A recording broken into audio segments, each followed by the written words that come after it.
Hi, so the movie I'm gonna review is The Old Guard, which is out on Netflix, and it's been 1 month since its release. My friends have been watching it and they think it's pretty good, so I decided to give it a try, since cinema is pretty dry right now.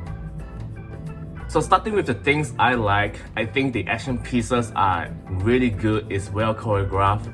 Charlize Theron is as amazing as ever, doing her own stunt work. And if you think about it, the action pieces are kind of similar to John Wick series, where the actors and actresses, they will go with the point blank stunt action and just headshot here and there. And there's nothing wrong copying John Wick style, because as long as the actions are clean, I can see what's happening. It's not like those fast cuts that makes your head dizzy and wondering what's happening.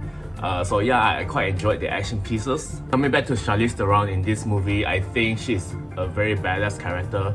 She gives no shit. Another thing that I like about this comic book movie is that when you write stories on characters who are pretty much invisible like Superman, it's not easy to root for them because you know that they're gonna survive anyway. So it's like, yeah, I'm just gonna let them shoot me and I'll live. Yeah, it's fine. So there are some moments when the characters, they start to share a bit about themselves, of how they live through the ages, and seeing the people they love die because they are immortal, right? And the people they love, they start to grow old and they have maybe that sickness and they can't do a thing about it. So in other words, they are humanizing these characters, and it's a very good move so that the audience can relate to the characters. As for the bad thing, I have to admit that I was pretty much bored throughout the movie. I think the reason why I was pretty bored throughout the movie is because mainly it has to do with the villain. No spoilers here, but the villain in this movie is your typical mad scientist who's trying to get samples from these heroes and for science. So right off the start, when you meet this villain, he's pretty bland and there's nothing interesting about him. So I think because of this objective of trying to stop this mad scientist is pretty stale. If anything, the main character Booker should have been the main villain because his character is more interesting than the mad scientist. Those who watch the movie will know exactly what I'm saying.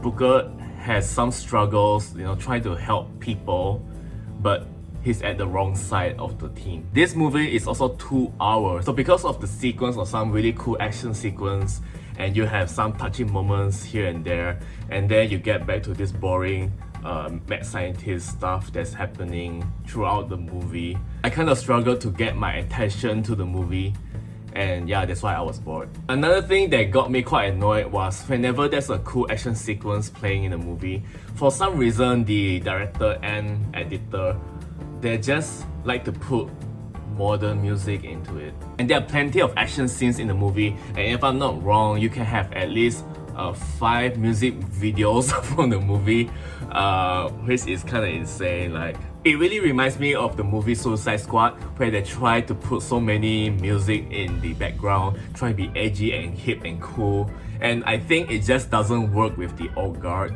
And it really feels like they're trying hard to please the audience, but for me it doesn't work. I think The Old Guard does not need this.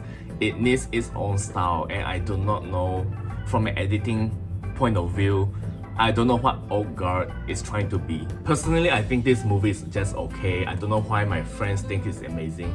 Maybe they haven't been to the cinema for a very long time. I don't know. Maybe it's just me.